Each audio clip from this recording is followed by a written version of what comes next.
Good afternoon and welcome to another episode of rokrbox TV. I'm very excited today. My name is Josh Cunningham. I'm the founder and CEO of rokrbox. I've got an awesome guest for you today, guys. Normally we're talking to clients or success stories about how they're utilizing rokrbox to increase their conversion from their online leads. But today I've actually got an influencer in the industry to introduce you to. If you guys haven't heard of him, today our special guest is the one, the only Colton Lindsay from the WGR Academy. How's it going, Colton? What's up? It's always weird when someone says, like, "Oh, we got this influencer," and I used to think that was weird. Till a friend of mine, Danny Morrell. Do you know who Danny Morrell is? Yeah, He used to yeah. own Intero, right? And I asked him, I said, "What is an influencer?" And he's like, "I hate the word, but here's what an influencer is in my mind. It's someone that has a level of results that they can share based on." So, anyways, it's always weird when I hear people say that. That sounds a little less flashy than the word influencer, right? Right. There's probably a lot of people who consider themselves influencers don't have the results that people can learn from, right? It's more of the flash in the show. So, well, thanks for joining us, Colton. For those of you who don't know him, Colton, why don't you kind of give us a little background story, man? How'd you get your foot in the real estate world, and how'd you start growing your organization there at the WGR Academy? Yeah, it's super wild. I mean, it's been 2005 when I got into real estate.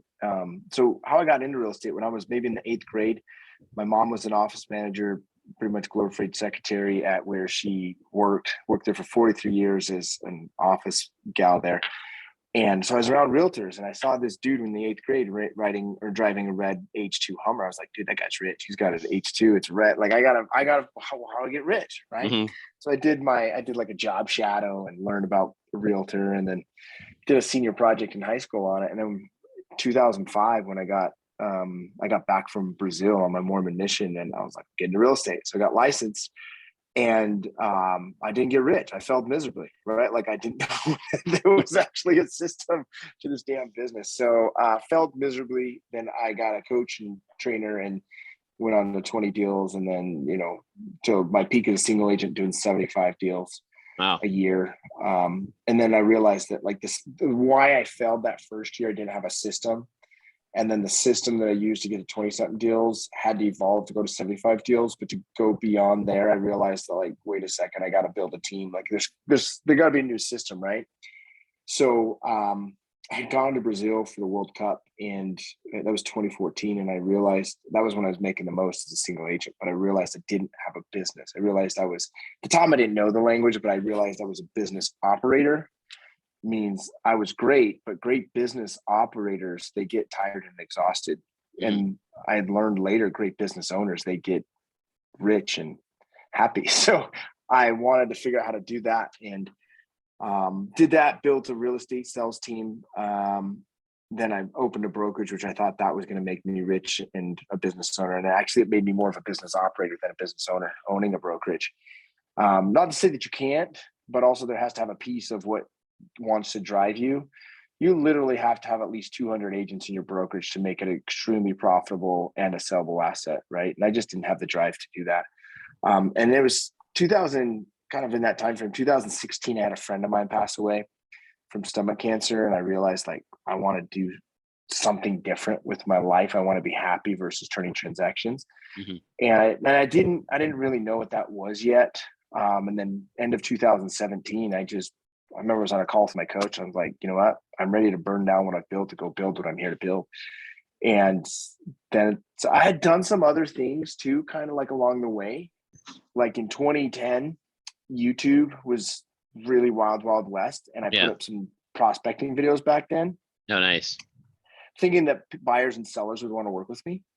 And turns out they didn't really care about me, but realtors did. That was today, to get traction on those videos, it's way more work, and you can still do it. But back then it was easy. Mm-hmm. And there wasn't competition like then. And so I kind of naturally by accident created this realtor following. And during kind of these same times, 2014, I had partnered with a company that they were kind of old school with their coaching and training, and they need to get online. So I leveraged that, had a partnership with them for a few years. And then kind of fast forward from 14 to 18, I just went and launched my own WGR Academy. And the idea is this too with our academy. So one is, how do we help that agent that's level 1 or 2? How do we help them get to $15,000 a month in income? And then those that are already there, the magic number we want to help them get to is $84,000 a month, because you do that 12 months, it's $1 million. But we really want to teach them, how do you step out from being the operator and being the owner, so that the business runs without you, so that when you go to Brazil for the World Cup, the money still keeps cranking. Right. Yep. So that was how we launched that. That's my kind of second division. I still have my real estate sales team. I only am that like maybe 25, 30 minutes a week. Then our academy, which is, we'll do probably multiple 7 figures in that business this year as well. And then real brokerage, right? Like that's the other thing I'm excited about, is building my network out and growing with that company. So that's me. Yeah. 3 minutes. That's awesome. So you hit on a couple of really good points there. And it's interesting because no matter where you're at in your business career, a lot of times some of these ideas are like the biggest aha or the biggest oh yeah, depending on whether you've heard it before or whether you just had to be reminded of it. But I love what you're talking about, being a business operator. I remember the first time I was introduced to that concept, it was Robert Kiyosaki's cash flow quadrant. You've got the employee model where you trade your time for money. You've got the self-employed model where you own a job. And that's kind of where you were. You go to Brazil, you go to the World Cup. How are the deals still happening? But the ultimate goal for most entrepreneurs is to get on the right side of that cash flow quadrant, which is more passive income. And when you own a business, what you own systems and processes that people work for, right? That you plug people into. And so that was a revolutionary concept I learned years ago before I even started my entrepreneurial journey. But then I remember when I got into real estate, the year was 2011. I was working with viral marketing, and my good buddy Frank Klesitz there, the founder and CEO, took me all around the country to every single real estate event, seminar, mastermind, conference, you name it. I mean, the big brokerages, the little brokerages, all sorts of different coaches. And it was really amazing to me, because what I realized is that there's more than one way to be successful, right? There's many different paths. And so people would always ask me, what should I be doing about this? What should I be doing about that? And I had seen so many people achieve that mountaintop of success in their own way. And so that's why I would always tell people, don't let someone else prescribe your path for you. What you should do is learn all the different paths and then find the one that you want to wake up and live every single day. And that should be your path to success. So I think that's one of the things that's really important, is like, there's that science of achievement and science of success. And I think for so many years in this industry, it's been taught like more numbers, higher revenue, build a team. So, which is like, I get that. Right. But it was probably, I don't remember, somewhere in that time frame when I was selling 75 houses a year, I was doing awesome. I was really actually quite unhappy as well. Like I was really achieving some awesome things, but I wasn't super happy. I was overweight. And I remember literally this, Josh, where I would drive to listing appointments smoking a joint, and I'd show up high, or I would be taking shots at 2:00 on a Wednesday. Right. So there's this other aspect that I didn't understand till roughly 2016, when a friend of mine passed away, and I started asking some questions. But it was like this idea of the art of fulfillment, the actual place where time equals emotion, and why do I always feel stressed, or why am I so addicted to work, or why am I so anxious, or why do I feel like I need to get high or drunk or whatever. And it's so freaking common. You go to these big conventions and people are getting hammered. I've been there. I've been at those conventions where I'm a part of that. Right. So I really learned some things to shift. And in fact, you experienced it a little bit in that Vegas event, breath work. And so not only am I committed to helping these guys and gals get to 7 figures and become owners, but really freaking love their lives as well, to really feel that joy and that peace.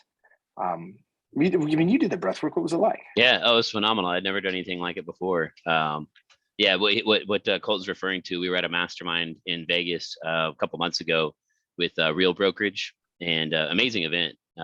Colton spoke on stage and I spoke on stage, but you closed it out, and you had obviously that was your place in the time slot, because you turned down the lights, you turned up the music, and you proceeded to facilitate about a 20-minute breathwork exercise, which, like I said, I'd never done anything like it. It was just a really incredible experience to just really learn about like what we have inside of us that's already there, with just an increase in oxygen is literally all it is. So I like the way you said it, though. Oxygen is what one of the most powerful things. Breath is the first thing we do when we're born, and the last thing we do before we die. No, I just thought it was phenomenal. But that was one of the reasons why I wanted to bring you on the show today, was just to kind of talk about what it is that makes your organization so much different. You're obviously not just teaching people phone scripts, and you're not just teaching people lead sources that they need to invest in here. But the thing I really enjoy about your organization is you're talking about that full life fulfillment. And like you said, you're out chasing all these other achievements that look good to other people, but they clearly were not important to you, because you're sitting there asking yourself why. And that's the biggest thing that entrepreneurs need to ask themselves. Why? What is your why? What is your driving point that gets you out of bed every day and makes you fulfilled? So what are some of the things that you guys do in your organization on a regular basis to kind of tap into that and help people find that? Well, it depends on what level they're in. So depending on what program or system that you're part of, but every Thursday I lead a training called Life Management, because I believe that time equals emotion, energy, and motion. And for me, we've been trained time equals money, freedom, opportunity. That's usually what I hear: money, opportunity, or freedom. I actually believe it equals emotion, energy, and motion. And the question becomes, well, what is the emotional outcome that I want for this moment? Because it's the only moment I'm guaranteed, right? When a friend of mine I just mentioned earlier passed away, I asked myself the question, what do I want to do before I die?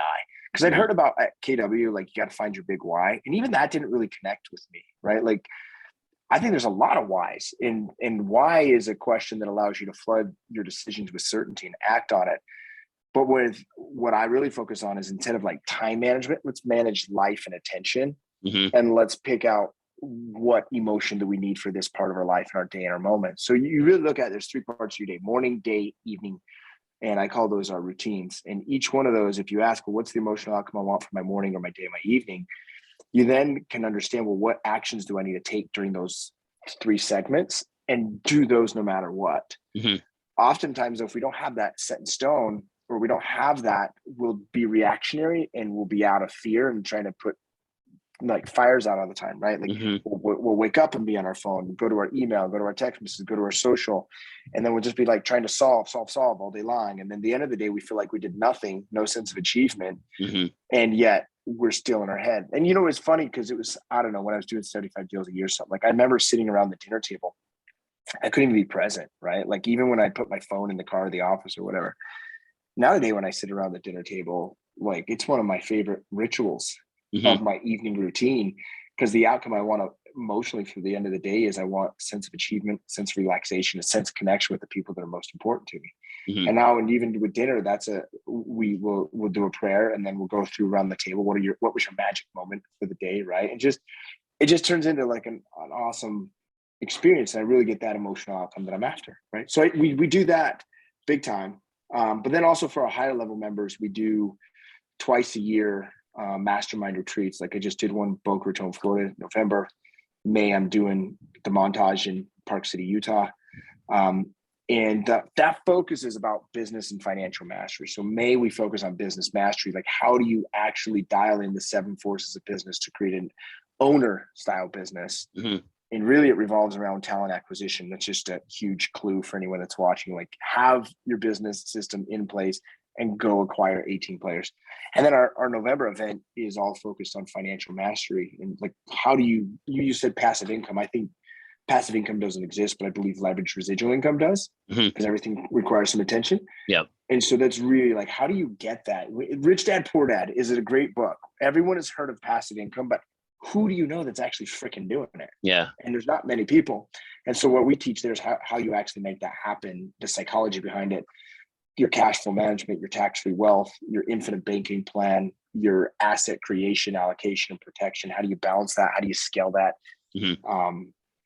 A good example right now is real estate. Real estate's fire, right? But I remember 2007 and 8 when it wasn't, people going bankrupt. Now, I think real estate, by the way, the next 5-10 years is still going to be amazing just based on supply and demand.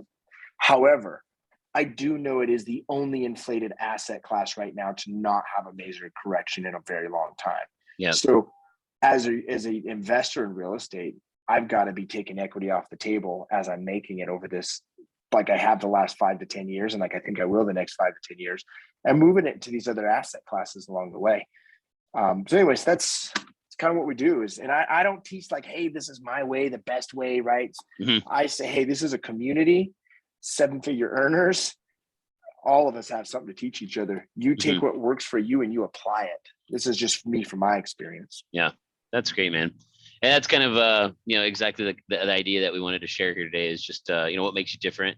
what makes your organization unique. And I think people should definitely shop around. They should definitely seek out more than one influencer, so to speak, because like you said, everybody has different experiences to learn and share from. This is one of the reasons why at rokrbox we actually have monthly masterminds in-house with our callers, which of course are all they're part-time employees, but they're full-time students at Texas A&M.